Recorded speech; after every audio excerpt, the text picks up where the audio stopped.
Hello, and welcome back to, look, it's a very special episode of the Cade and Joaquin Talk About You podcast. Yeah, I'll certainly say. You'll certainly say? I'll certainly say. Today we have a very special guest. We have me, but I'm a bit of a clone. I am a bit of a clone.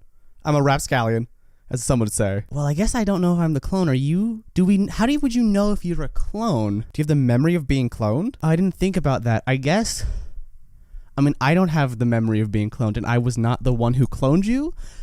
So I guess by that proxy, either one of us could be a clone. Yeah, that's what I was thinking, but I didn't want to say it out loud. I mean, I'm in the regular spot on the couch. I'm in the spot that I'm used to sitting in. You're in a new spot. I am in a new spot. I've never sat there before. It's very scary. There's a wall right here. It's very large. It's frightening. Yeah, but I feel like you're handling it well for this being the first time that you've sat there and possibly ever existed. I mean, you're already doing a podcast. That's a lot more than a lot of people who are just existing for the first time can say. Yeah, if you're a baby listening, you fucking suck. I cannot believe you don't have a podcast already. Sucks to be you. I mean, you're sitting there pooping in your little diaper. You don't even know how to carry a whole conversation. Yeah, I don't think that babies are going to be a great podcast host until they're at least 2. Because when they're 2, they're still the darndest things. Yeah, but like, I feel like it's going to wear thin after a while because like, you just have this thing, they're like, let me play with my dinosaur toys, and then that's just mostly them playing with their dinosaur toys, and it's not going to be that interesting. Yeah, I didn't really consider that angle of the whole thing, but I personally would rather hear a podcast from talking dogs. Like, if I'm being honest, maybe a dog and a cat. Ooh, yeah, a dog and a cat. A dog and a cat podcast? That's exactly the kind of podcast I'm looking for. Yeah, because if you have a dog and a cat podcast, you're definitely going to get 2 very different views on one very specific subject. I mean, when they say it's raining cats and dogs, I mean, that just means it's raining really hard. But they're saying that it's 2 different things that are assaulting you, and it's like a lot happening at once. You saying that because they're saying cats and dogs, you don't know what to expect from that whole situation? Well, yeah, because they're saying that they're getting thrown so much stuff at you, you're just not going to know what to expect out of the whole situation because altogether they're throwing so many different things at you. I mean, I'm not disagreeing. I mean, there's the classic cartoon thing of like, this dog's gonna fuck up this cat with this T-bone steak he just got. He's gonna slap him up and down and eat the steak and then pull out the little bone. He does pull out the little bone, and I think that's a great dynamic for a podcast. Yeah, but like, what specifically are you gonna be getting out of that podcast? I mean, you said you're the one who wants to have a cat and dog podcast. Yeah, but now it's talking dogs and cats, and they're just going to be at each other's throats the whole time. I mean, we don't get violent cats and dogs. They're going to agree on things sometimes. Yeah, of course you don't get a violent cat and dog, but you want a little bit of vitriol. You want a little bit of something happening. You don't just want them to be there the whole time and docile. I mean, what's the point of it then? The point of it's that you have 2 cats, you have 2 dogs, a cat and a dog. Why is it only in pairs? I don't know. It could be a 4-animal podcast. I was just thinking in 2s at the time. Don't you think it's strange that a lot of the time, and this happens a lot to me, I'll show people a picture of my dog, Mabu, who is a girl, and off the bat, they say that she's a boy. Oh my God, you've had this too? I have all this all the time because I'm a clone of you with the exact same memories of you. Oh, I had a hair in my mouth. Oh, that sucks. I'm so sorry. I don't know where it came from. Well, you're really going through it right now. It's just, you gotta charge through it, be professional about the whole thing. Yeah, but here's the thing about cats and dogs are always associated with being boys and being girls, which is a weird thing. Boys are dogs and cats are girls, but we all know this not to be true because everybody knows that a cat's penis has a little claw at the end. What? You didn't know that? At the end of a cat's penis is a claw? Yeah, there's a little claw. It comes out, kind of like a little Wolverine claw at the end. What's the point of that? I am honestly not quite sure. It feels like it's just a dangerous thing, especially for whatever partner the cat has chosen. You're gonna go in and have just something stabbing you right there? Oh my God. That's just dangerous. Do they declaw that when they declaw the cat? I think that it's really, I mean, they know how to push out the claws on the paws, but I don't know what they do with that one. But I guess it's not a big danger for people unless you're specifically fucking with that cat in a way you're not supposed to be. Yeah, I guess at that point, that's your own fault. And also, you have traumatized that cat, and you deserve to be scratched by whatever claws coming out of whatever orifice for that cat. That's what I'm saying. I think that that's just the way that you have to deal with the animal at that point, and the animal is you. The animal's the person. The animal's not the cat in that situation, because that cat is being abused by whatever situation you are in. Yeah, I guess if you view it that way, it's a moral win for the cat if they shoot your eye out with their freaking dick claw. They're gonna shoot they're gonna shoot the eye out. It doesn't shoot out. It doesn't. It's not like a missile. It's just a claw at the end. So you are telling me that if the cat came up to you on the street snapping, like the Jets from West Side Story, as that's how cats walk down the street, I wouldn't see it any other way. If you told me the cat's coming at you snapping like West Side Story, you don't think that they're going to zip down their pants? The cats are wearing pants. They're in a street gang. They're going to be wearing clothes. I'm sorry, I didn't think of it from that angle. They're going to come up, and they're not going to try and shoot you with the dick claw. Why would they try to shoot you with the dick claw? I feel like, if anything, it might be a defensive mechanism. Like, I don't think it's an offensive thing. Like, the claws on their hands are offensive, but the dick claw, that's for defense. I'm recoiling. I need you to get away. But you were just saying earlier that the dick claw is something that's going to possibly be harmful for the cat partner. Have you seen the movie Teeth? Of course I've seen the movie Teeth. It's a great movie. It's a very scary movie, but also a very poignant and good movie. Everybody should see Teeth. Yeah, everybody out there, you should see Teeth. You're going to love Teeth if you see it, especially if you're a boy. If you're a boy, you have to see Teeth. If you're a girl, you have to see Teeth. If you're non-binary, you have to see Teeth. Everyone's going to love Teeth. Everyone is going to love Teeth. It's crazy. Camilla, thank you for your recommendation of Teeth when I was 15 and had not yet kissed a girl and was like, oh my God, could that be real? Where do you think the tooth fairy came from also? Like, there's so many nautical? Yeah, I couldn't think of a better word, so I used nautical. Nautical has to do with ships. Yes, nautical has to do with ships, but I can't think of the word. Are you thinking fantastical? Fantastic is something that starts with an N. I believe it starts with an N. Why do you think it starts with an N? Because it just sounds better if it's starting with an N as opposed to an F. The fantastical, I'm not loving that. It's not giving me the right zest to it. N? And N's not going to come up. You're not going to have something nautical, unless you're having a boat theme. Where are you even going with that? I don't know. Oh, fantastical.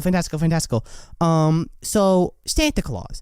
That's a weird, like, all around the world thing. But it's different in, like, Spain and Europe and New Zealand. All of them have a different Santa as opposed to the Americanized Santa Claus. Yeah, there's, like, the 6 to 8 Black Men Santa Claus from the hits David Sedaris story, 6 to 8 Black Men. Everybody should go read 6 to 8 Black Men. Yeah, but there's also stuff like the Easter Bunny, who is strange to me because A, I have not studied any Christianity being Jewish. Being Jewish, I also haven't studied Christianity and also don't understand the Easter Bunny. Wow, it's crazy. It's almost like we are clones who have similar, if not the same opinion on things. Man, that is crazy. But anyway, there's the Easter Bunny, who, to my knowledge, is not just an American thing. It seems like more of a worldwide thing. I have no idea. I mean, I think the Easter Bunny is a very recognizable thing, like Santa Claus. Like, I think the American ideal of Santa Claus, everybody kind of looks at and is like, that's Santa Claus, but we're doing our own thing. I agree. But the thing is that there's the Tooth Fairy. And I don't know if that's a worldwide thing because the Tooth Fairy's fucking weird, dude. Yeah, the Tooth Fairy is this very strange character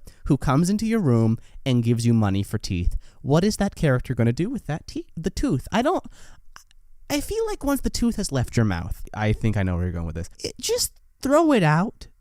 It's like if you cut off your finger and kept it under your pillow. Like, it's a weird extension of yourself, and it had all your spit on it, and you chewed like chicken tenders with it upwards of 4,000 times by the time you lost that tooth.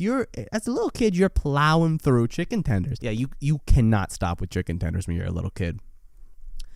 So it makes you really ask the question, what are you gonna do when confronted with the Tooth Fairy? I mean, you evidently had something to say about this. I did. It's mostly that I think that the Tooth Fairy is very strange and very odd, and I do not like him as a concept, or her, excuse me. I actually don't know. I'm going to call it a ghoul. I feel like the Tooth Fairy is a ghoul. If anything, the Tooth Fairy is not humanoid. The Tooth Fairy is a ghoul. They have long, spindly arms, long, spindly legs, and probably a little, goopy little body that's really weird, and they're like sucking up teeth. You think that they are eating the teeth? I think that if you're collecting teeth, the chances that you are eating teeth are through the roof.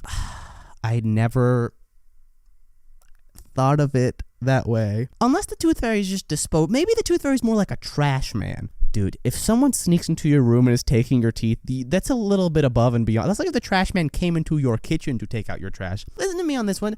You don't know what to do with it. It's a bio-waste thing. If that gets into the system, it's going to fuck something up. You can't put that down to disposal. You can't put that into trash. You don't know what that's going to do. You don't know what that's going to, it's just going to be a tooth. It's going to become bones. It's going to dissolve. You can dissolve it. You can crush it up and make a fine dust. Yes, but also I feel like if there is a tooth fairy and this tooth fairy has elected to already break into the homes of every child in the whole world to take the teeth, it stands to reason that the tooth fairy can then just be like a garbage person taking care of the business. Because if you're a parent, and I'm speaking for Shogun here. Oh yeah, Shogun fucking hates teeth. Shogun fucking hates teeth. So if you are already this deep into the tooth avenue of everything, how are you going to fucking go into that kid's room if the tooth fairy isn't real, take that tooth, you have to touch it. You have to touch the tooth. Also, when we were little, we didn't do this under the pillow bullshit. If you are a parent who can sneak their whole fucking big ass hand under a kid's pillow and take out the fucking tooth and then put $1 under there, what the fuck? You should be on Penn and Teller. That's impossible. If there are gremlins and ghouls involved though, and they're not just Trashman gremlins and ghouls, I think that Trashman gremlins and ghouls are a valid option. I'm not trying to invalidate your trash can idea of the gremlins and ghouls that are the tooth fairy. But also, I see your point that it makes sense that the tooth fairy would eat the teeth. Because why are you getting them otherwise? Maybe it's not even a thing where they're like, I need the teeth right now. Like it could even be a thing like it's a heroin. They need a fix of teeth. Oh no, they need a fix of teeth, and they're hangry for it. They're hangry for it. What's the term? Tweaking. I don't know. Watching Breaking Bad is not giving me a better vocabulary of what the drug lingo and terminology is. Yeah, but I feel like it's analogous. Is that how you say that word? I don't know, but it felt right in the moment. I don't think that's how you say it. I think it's analogous. That sounds worse. That sounds much worse than the way I said it. Yeah, the way I said it, I think, also sounded bad. Let's just keep going. The Tooth Fairy is like getting supplied by the Walter Whites of the world, aka children. Everybody knows that children are the Walter Whites of the world. That's a well-known fact. That's why all children are born bald and with small goatees. Yeah, they have a small goatees, they have their little glasses, and they have a crippling addiction to lying to their wife. He's so good at lying to his wife. He does it all the freaking time. I mean, you'd think the guy would at some point say, oh my god, I've made all this money doing these drugs, and I'm a fucking chemistry teacher, and I have to figure out how to make it so that the money isn't suspicious. Just be honest with your wife. I feel like it's good. There's a lot of harm being done already, but you're so deep into it at this point. Also, no spoilers for Breaking Bad in the comments. Yeah, if you spoil Breaking Bad, I know that it's a very old show, but we're still watching it. We are both only on season 2. We're trying to plow through it, but it's basically lying to your wife, the show, and the side plot is making meth. It really is. Like, there's just so much. I feel very bad for Skylar in the show, quite honestly, because she doesn't. I don't know if she deserves it. She's a very nice woman. You don't know if she deserves it. She just doesn't deserve it. Yeah, I don't know why I phrased it like that. It felt. Because you root for Walter White. Maybe by the end of the show, I've heard that he becomes a very bad person, but throughout these first 2 seasons, you want to root for Walter White. Yeah, you're really on his side. You're like, this guy gets it. Well, he doesn't get it. I don't want to say that someone who's making methamphetamine gets it. Yeah, I feel like that's a weird stigmatism to give to Walter White. But he's a dude that you're like, hey, you're in a real tough situation, and at the beginning of it all, you kind of get how his choices led to that. I mean, if you didn't understand his choices, there would just be no show. There'd be no reason for the show to exist. He just needs to be open with his, maybe a couples counseling. I don't think they've tried couples counseling yet, or maybe they have in the past, just not on the show. Yeah, but how do you bring up to the couples counselor like, hey, I'm selling meth with a shady lawyer and a former student from high school. How are we going to bridge this gap with my wife? I think that you just say it flat out like that. You think that you're just going to be able to charge straight ahead, full speed ahead into the I am selling meth with these people. How do we adjust this? I mean, they don't have to tell anyone, the psychiatrist. They don't have to report it to anyone. I think there's a thing that if you are dangerous or doing criminal activity that they have to report it to like the police or the government. Why is that a thing? There's like doctor-patient confidentiality. Would you tell your regular doctor, your pediatrician, that's a child's doctor, what's the foot doctor called? Is that also a pediatrician? Is pediatrics the study of feet or the study of children for medicine? What's really great about having two of us on this podcast is that neither of us will have the answer to a question we have, and we're both going to be stubborn about looking it up. Yeah, but go on with your pediatrician thing. Are you going to go to your pediatrician and be like, yo, dog, how much heroin can I hook you up with tonight? Am I dealing to my pediatrician? In this situation, I guess yes. I didn't really plan that far ahead, but since we're here, I'm going to say, yeah, you're dealing to your pediatrician. Well, then, yeah, I'm going to talk to my pediatrician about it. Obviously, we have a relationship outside of the patient-doctor thing where I give him heroin. And then it also raises the question, if you know what is happening there, why are you still going to that doctor? I mean, he's good for business. You have a relationship with him. Either you've been with him since you were very young or he's very into your feet.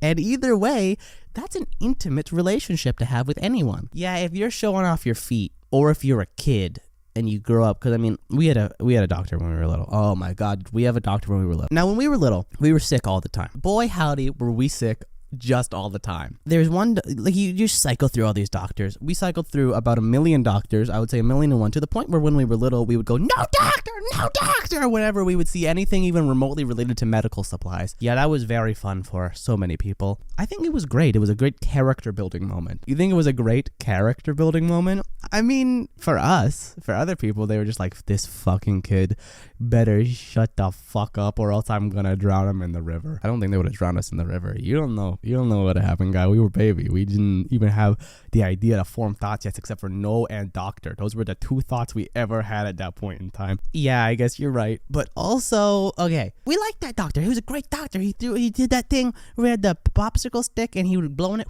and then the rabbit would disappear. He drew a rabbit on the popsicle stick to begin with. Dude, that was the most mind-blowing thing when you're a little kid. If you get shown something that's drawn on it and then you flip around a popsicle stick, try this at home. If you have a little kid at home, preferably a little kid who's doing a podcast, do it to them on their 2-year-old podcast, Podcasting for Diapers, or whatever the fuck we called it, rattling around ideas in my head, a podcast for toddlers. That's a fucking really good title for a preschooler podcast. Now, that's not a podcast for teachers to make about, oh, my woes of being a preschooler. No. Rattling around the ideas in the head of a toddler. It's for toddlers. It's for little baby toddlers. I wonder if that's a market that exists, the baby podcast. Because I feel like there's every kind of podcast. There's the 2-person podcast, the 4-person cat podcast, the cat dog podcast. But we don't ever really see the baby podcast a lot. I think that at this point there has to be a baby pod. Oh, you're a bit tongue-tied over there. I'm just a tad bit tongue-tied over here. You think there has to be a baby podcast? I mean, this is a podcast with a clone. So to that degree, it only makes sense that there's a baby podcast. Yeah, when you put it that way, when science has brought us to the point where we can clone, it really makes it seem that you can make a baby podcast. That's just what I'm saying. I mean, it's not even a big deal. There's gotta be a baby podcast out there somewhere, and the babies at home know exactly who I'm talking about. Oh, you're talking about Brandon and Seashell. Yeah, I'm talking about Brandon and Seashell, the 2 most famous baby podcasters on the whole freaking internet. They are crazy with their hot takes. One of them says goo, the other says gaga. Oh my God, they finish each other's sentences just like we're going to do right now. One day, that's the sentence. That's the whole sentence I had in my mind. You just said one day. I mean, it gives you a lot of opening to finish the sentence to be whatever you want the sentence to be. That's like if you started the sentence at Jeff went to the store to buy some milk. We weren't doing another example there. Why were we not doing an example there? I mean, you're right that that's finishing each other's sentences, but it's also basically just saying a word and seeing what someone else does to respond to it. But there's the preconceived idea that we will be finishing each other's sentences within that. You know, as always, Cade, you were making a very good point about how finishing sentences and most other things work. Look, guy, if there's anyone who understands how the world works, it's us. It is us. We just know it. We get each other. We know what's happening in each other's brains. It's a kit. It's a caboodle. It's a kitten caboodle. You mean like a full kitten caboodle? Yes, I mean like a full kitten caboodle, because we are a package deal now. Even though we're kind of the same, it's kind of like if you get a thing of 2 soaps, But the second soap is not a different soap. It's just you have two soaps, and you're going to use the second soap once you run out of the first soap. But you can't really run out of the first soap in this situation. Correct, you cannot run out of the first soap in this situation. But to that vein... Are you done? Yeah, I just think that that's where that sentence is going to end because I don't have a better way of describing the two soaps. We're just two soaps. Can I be honest? I do think that's more of like a shampoo conditioner. Like they smell the same, they do the same thing, but altogether it's a package deal. Shampoo and conditioner is a much better thing because often it's also from the same company. But the thing is, you can differentiate the bottle. One has a thing at the top, one has a thing at the bottom. Yeah, and I guess the thing is that we're wearing different shirts, but we aren't, other than that, different human beings. Yeah, literally everything else about us is exactly the same. Our voice, the way that we talk, the way that we look. And shampoo and conditioner serve a different purpose. One is for cleaning, one is for softening? I don't know what the other one is for. I mean, I think it does a lot. But shampoo also does a lot. That's correct. But I don't think that a lot of people know that. You don't think a lot of people know that shampoo does a lot or conditioner does a lot? I mean, when you're in the shower and you put the conditioner in, you scrub. Then your hair is just soft, it's voluptuous, but only when it's wet. Once it's dry again, it just feels like regular hair. That is a really weird thing about conditioner. Like, as soon as it's rinsed out, it's just fucking normal in your hair again. And you're like, I don't know what the fuck that was all about. But then does your hair feel different afterwards? Does it feel healthier? Does it feel cleaner? Does it feel smoother? I mean, maybe the first time you use conditioner, like you haven't used it before, and then it's like, whoa, like your brain opens and you have this whole new view of conditioner. But so many people use conditioner for so many different things. There's stuff, it has like the word volumizing on it. If it has the word volumizing on it, what are you fucking gonna do about that? If it has the word volumizing on it, it's a volumizing conditioner. But that adds a second thing to then. You can have a volumizing shampoo. Guy, I really feel like we're getting into the weeds on this analogy about us being clones, and I don't think that it's gonna fully land with anyone. It's not fully landing with me. I just think that we're trying it out and seeing where it goes. And I don't know how great of an idea that was from the start. Yeah, I think that a clone podcast is kind of destined to be interesting, but then to an effect, you're going to end at this point where you're like, I don't really know the difference between shampoo and conditioner. That's not the fucking point we're making. We're just talking about us being clones, and you brought up... Listen, I know I brought up the shampoo and conditioner, but I think that it's just something that we needed to bridge in the moment. Yeah, I guess it is. It felt important. Important enough to say. I think you should, let's take it home. I got an appointment I gotta be at. Yeah, sorry for the short one today, guys. Kind of hard to, do all of it sometimes when, you just have the same brain. Your thoughts are going to be the same, but just so you know, the Cade and Joaquin Talk at You podcast is going to go on an indefinite hiatus because we have our movie coming up soon in July. We're going to be shooting that. We're very excited. All of us are very excited here. Me, the clone. I'm not going to be in it, but I'll be in Nepal supporting from afar, looking through my binoculars. You have binoculars that can reach all the way from Nepal to America? I mean, I will be figured it'll be like heart binoculars. You'll have heart binoculars for us? Of course I'll have heart binoculars. You're living the dream. But yeah, we are going to be taking a break from the podcast. You might be seeing some different material on the YouTube channel. So if you're a Spotify listener or an Apple Podcast listener, go to the YouTube channel. You might see some different kind of videos there that aren't podcast, or you might see just whatever happens. Whatever happens. Thank you all so much for 55 episodes of the Cade and Joaquin Talk at You podcast. It really meant a lot to me and to Joaquin immensely. Very glad to have done a full year of uploads, like a full year of doing a podcast every week. It was hard but fun, and I couldn't be happier with what we've made, and I'm so happy that there's people who really like it and will watch it every week, and I hope that you'll see our movie, you'll see whatever we make next on the YouTube channel, and yeah, thank you so much for listening to the podcast, and we'll see you on the next thing. We love you all. Goodbye.